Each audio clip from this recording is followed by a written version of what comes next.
Assalamualaikum warahmatullahi wabarakatuh. Perkenalkan, nama saya Mirdawati, program studi manajemen. Kali ini saya membahas tentang konsep uang dalam Islam.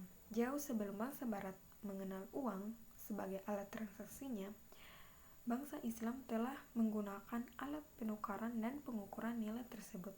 Bahkan Al-Quran menyatakan bahwa alat penukaran tersebut sebagai emas dan perak dalam beberapa ayat. Para mufqaha menafsirkan emas dan perak sebagai dinar dan dirham.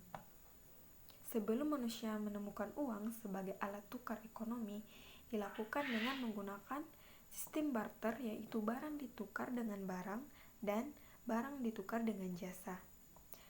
Selain itu, uang didefinisikan sebagai segala sesuatu atau benda yang diterima oleh masyarakat sebagai alat perantara dalam melakukan tukar-menukar atau perdagangan. Agar masyarakat menerima dan menyetujui penggunaan benda tersebut, uang, maka harus memenuhi 2 persyaratan, yaitu yang pertama adalah persyaratan psikologi, yaitu benda yang tersebut harus dapat memuaskan bermacam-macam keinginan dari orang yang memilikinya, sehingga semua orang mau mengakui dan menerimanya. Yang kedua adalah syarat teknisi, adalah syarat yang melekat pada uang. Di antaranya yang pertama adalah bahan tidak mudah rusak, yang kedua adalah mudah dibagi tanpa mengurangi nilainya, yang ketiga adalah mudah dibawa, yang keempat adalah nilai relatif stabil, dan kelima adalah jumlah tidak berlebih, dan keenam adalah terdiri atas berbagai nilai nominal. Dalam konsep Islam, dalam konsep Islam tidak mengenal motif kebutuhan uang untuk spekulasi karena tidak diperbolehkan. Uang adalah barang publik milik masyarakat, karenanya menimbun uang secara yang dibiarkan tidak produktif. Berbagi menggunakan jumlah uang beredar bila diibaratkan dengan darah dalam tubuh perekonomian akan kekurangan darah atau terjadi kelesuan ekonomi alias stagnasi. Itulah hikmah yang dilarang untuk menimbun uang. Pada tahun 1966 di Eropa, seorang ulama Islam, Abu Hamid Al-Ghazali, dalam kitabnya Ihya Ulumuddin telah membahas fungsi uang dalam perekonomian. Beliau menjelaskan, uang berfungsi sebagai media pertukaran, namun uang tidak dibutuhkan untuk uang itu sendiri.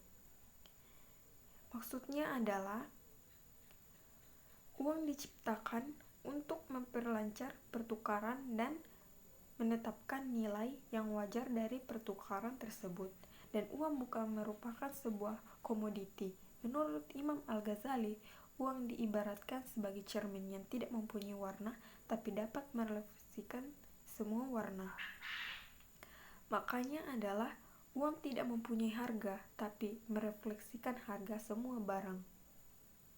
Dalam ekonomi Islam klasik disebutkan bahwa uang tidak memberikan keuangan langsung, yang artinya adalah jika uang digunakan untuk membeli barang, maka barang itu yang akan memberikan kita kegunaan. Dalam ekonomi barter pun, uang dibutuhkan sebagai ukuran nilai suatu barang, misalnya unta seharga 100 dirham. Maksud saya adalah unta seharga 100 dinar dan kain seharga senilai sekian dinar. Dengan demikian, adanya uang sebagai ukuran nilai barang akan berfungsi pula sebagai ukuran nilai barang. Uang akan berfungsi sebagai media pertukaran. Imam Al-Ghazali dengan merujuk pada Al-Quran berpendapat bahwa yang menimbun uang adalah seorang yang jahat, karena menimbun uang berarti menarik uang secara sementara dari peredaran. Dalam teori modern, penimbunan uang berarti memperlambat perputaran uang. Hal ini berarti memperkecil terjadinya transaksi, sehingga perekonomian menjadi lesu. Selain itu, Imam Al-Ghazali juga menyatakan bahwa mencetak uang, mengedarkan uang palsu lebih berbahaya daripada mencuri 1.000 dirham. Mencuri adalah suatu perbuatan dosa, sedangkan mencetak uang, mengedarkan uang palsu, dosanya akan terus berulang setiap kali uang palsu itu digunakan dan akan merugikan setiap orang yang menerimanya dalam jangka waktu yang cukup panjang. Saya akan menjelaskan tentang uang dalam ilmu ekonomi tradisional dan modern. Uang dalam ilmu tradisional didefinisikan sebagai setiap alat tukar yang dapat diterima secara umum. Alat tukar itu berupa benda apa saja yang dapat diterima oleh setiap orang di masyarakat dalam proses penukaran barang dan jasa. Uang dalam ilmu ekonomi modern, yaitu uang didefinisikan sebagai suatu yang tersedia secara umum, diterima sebagai alat pembayaran, sebagai pembelian barang-barang dan jasa-jasa, serta kekayaan berharga lain serta untuk pembayaran utang. Kedua adalah fungsi uang secara umum. Uang memiliki fungsi sebagai perantara untuk pertukaran dan barang, juga untuk menghindarkan peredaran dengan cara barter. Secara lebih rinci, fungsi uang dibedakan menjadi dua, yaitu fungsi asli dan fungsi turunan. Fungsi asli uang ada 3 macam, yaitu yang pertama adalah sebagai alat tukar, dan kedua adalah sebagai hitungan, dan yang ketiga adalah sebagai penyimpanan nilai. Dan fungsi turunan uang yaitu pertama adalah uang sebagai alat pembayaran yang sah, dan kedua adalah uang sebagai alat pembayaran utang, dan ketiga adalah uang sebagai alat penimbunan kekayaan, dan keempat uang sebagai alat pemindahan kekayaan, dan yang terakhir, yang kelima adalah uang sebagai alat pendorong kegiatan ekonomi. Dalam Islam, uang dibedakan sebagai alat tukar, bukan sesuai komoditi. Peranan uang ini dimaksudkan untuk melenyapkan ketidakadilan, ketidakjujuran, dan pengisapan dalam ekonomi tukar-menukar atau barter.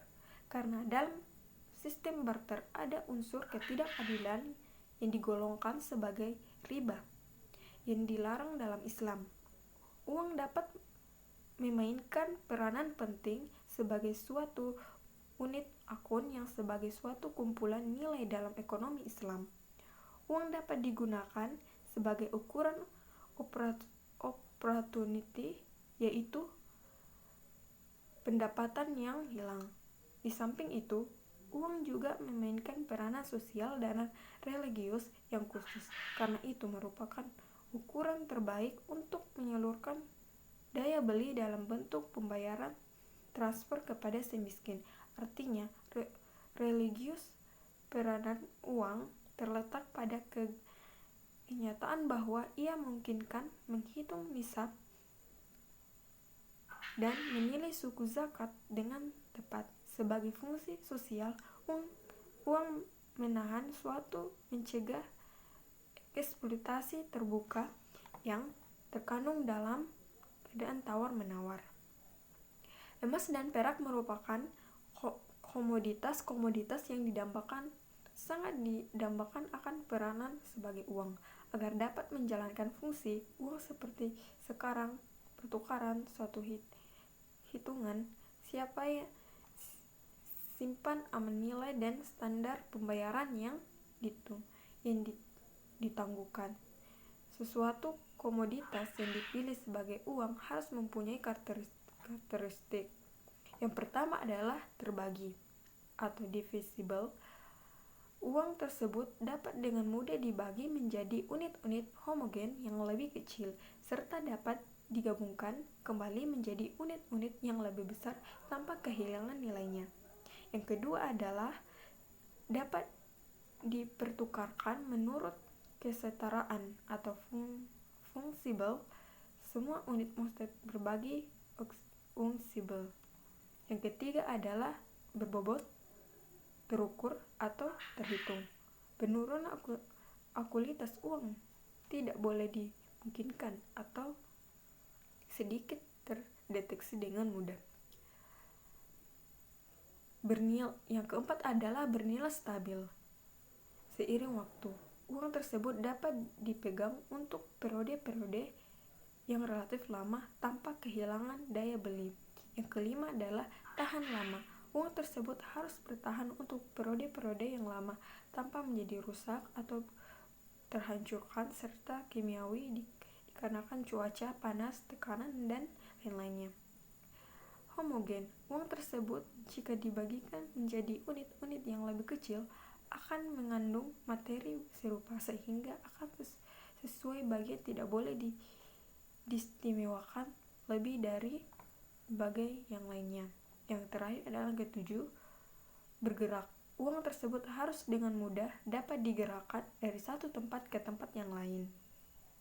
Uang kertas yang digunakan sekarang pada awalnya adalah dalam bentuk banknot atau bank promise dan berbentuk kertas, yaitu janji bank untuk membayar uang logam kepada pemilik banknot ketika Anda permintaan. Karena karakteristik ini didukung oleh kepemilikan atas emas dan perak, masyarakat umumnya menerima uang kertas ini sebagai alat tukar. Dipecah dalam jumlah beberapa pun, namun pemikiran uang kertas ini mempunyai kekurangan, seperti tidak terjamin stabilitas nilai tukar, seperti halnya uang emas dan perak mempunyai nilai tukar yang stabil. Di samping itu, jika terjadi percetakan uang skala besar yang berlebihan, akan menimbulkan inflasi, nilai uang turun, dan harga akan naik. Islam mengenal prinsip bahwa uang dan kekayaan harus digunakan untuk kebiasaan baik, bukan dieksploitasi, tidak boleh berlebih-lebihan, dan tidak dibiarkan sia-sia atau menganggur. Islam sangat menghargai waktu, tapi penghargaannya tidak diwujudkan dalam rupiah tertentu atau presentasi bunga tetap. Karenanya hasil nyata dari optimasi waktu itu variabel, tergantung pada jenis usaha, sektor industri, lama usaha, keadaan pasar, stabilitas politik, penduduk dan dijual, jaringan pemasaran, termasuk siapapun pengolahnya. Mungkin itu saja, sekian dari saya.